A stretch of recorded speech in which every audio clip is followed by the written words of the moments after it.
बिस्मिल्लाहिर्रहमानिर्रहीम। अस्सलाम वालेकुम रहमतुल्लाहि व बरकातुहू। उम्मीद है कि आप तमाम हजरात खैर वाफियत से होंगे। 2 इयर्स अरबिक स्पीकिंग कोर्स के 10वें सबक का 8वां और ये आखिरी पार्ट आपके सामने। इस सबक में हम आपको बताएंगे कि हमारे बाज तलबा उनको जब वो अस्मा इस्तेमाल करते हैं, यानी इसम जब वो लिखते हैं या फिर उनको पढ़ते हैं तो उनको एराब लगाने में थोड़ी दिक्कत होती है और वो पूछते रहते हैं कि ये कहाँ हम तनवीन लगाएं, कहाँ हम तनवीन नहीं लगाएं। तो इस तरह के आपके सामने आज अस्मा हैं इस सबक में, और इस सबक में आपको जैसे बताया जाएगा कहाँ आप तनवीन लगाएंगे उसी तरह आप पढ़ेंगे। देखें, इस सबक की 9वीं तमरीन है मुहम्मदुन। मुहम्मदुन इस पर तनवीन है। खालिदुन, हामिदुन, इसी तरह अब्बासुन, महमूदुन, हमजतु। ठीक है, देखिए पहली वाली जो लाइन है इनमें क्या है, इनमें तनवीन आई है। अच्छा, ये बड़ी लंबी बहस है, इंशाअल्लाह ताला इसको हम बाद में पढ़ेंगे। ये मुनसरिफ और गैर मुनसरिफ की बहस होती है।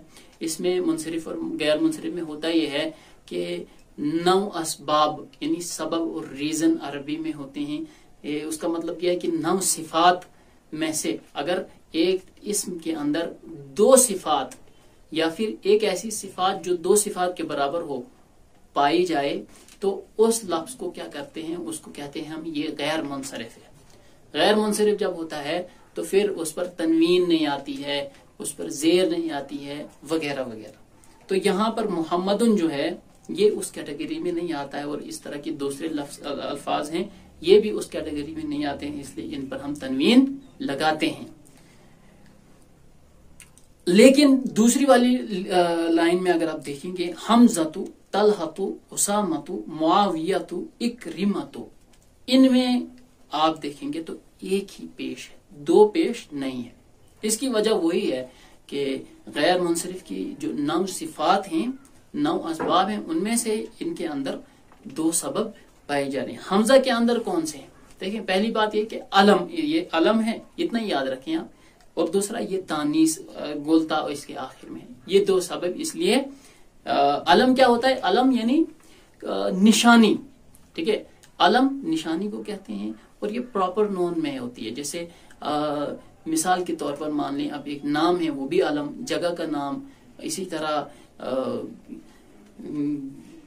किसी इदारे का नाम, वो भी अलम और निशानी, यानी इस तरह का दूसरा नाम नहीं होता है तो उसको हम अलम कहते हैं। तो इंशाअल्लाह ताला इन चीजों को हम आगे जाके तफसील के साथ पढ़ाएंगे। यहाँ सिर्फ आपको बताना मकसूद है। हमजा, तलहा, इनमें क्या है, इन सब में एक तो अलम है, दूसरी गोलता जो आखिर में तानीस, इस वजह से इसको क्या पढ़ते हैं, गैर मुनसरिफ, यानी इसको 2 जेर हम नहीं देते हैं। ठीक है, ये जिस हालत में उसी हालत में रहेगा। ठीक है, इस पर कसरा भी नहीं आएगी, कसरा के बजाय इस पर फतहा आएगा। जब इससे पहले अगर हर्फ जार आए तो अला हमजती के बजाय अला हमजता पढ़ेंगे, कसरा के बजाय इस पर क्या फतहा आता है। इस चीज को इंशाअल्लाह ताला हम आगे आपको तफसील के साथ पढ़ाएंगे। तो आगे चलें। इक़राइल अस्मा अल आतियता वबित अवाखिरहा, कहने आने वाले अस्मा को पढ़ें और इसके आखिर को आप क्या करें, एराब लगाएं, यानी कि आप जबर जेर लगाएं। अच्छा, खालिदुन, इस पर 2 जेर आएगी। हमज़तु, एक ही पेश आएगा। अम्मारुन, ठीक है, अम्मार, इस पर क्या 2 पेश आएगा। अनसुन, इस पर 2 पेश। मुआवियतु, 1 पेश। हामिदुन, 2 पेश। उसामतु, 1 पेश। इक्रिमतु, 1 पेश। अब्बासुन, 2 पेश। मुहम्मदुन, 2 पेश। तलहतु, 1 पेश आएगा। अब कह रहे हैं कि इस सबक में कुछ अहम अल्फाज आपने पढ़े हैं, नए लफ्ज आए हैं इस सबक में, वो आपको बता रहे हैं। अल कलिमातुल जदीदा, नए कलमे, नए अल्फाज। अज़मील, दोस्त को कहते हैं, और इसकी जमा जुमला। जुमला के माने बहुत सारे दोस्त। अज़ौज के माने शोहर और यानी खामिंद, और अज़वाज के माने बहुत सारे खामिंद। इसी तरह अगर हम अज़ौजतु गोलता लगाएंगे तो वो बीवी को कहते हैं। ठीक है, और ज़ौजात बहुत सारी बीवियों को कहते हैं। वाहिदुन, 1। फतन, नौजवान, इसकी जमा फितियान। फितियान के माने बहुत सारे नौजवान। माँ के माने साथ। अतिफल के माने बच्चा, 1 बच्चा, और इसकी जमा अतफाल आती है, और अतफाल के माने बहुत सारे बच्चे। अल कुवैत, ये जगह का नाम है। तो चलिए ये सबक आपका यहाँ पर इख्तिताम पजीर होता है।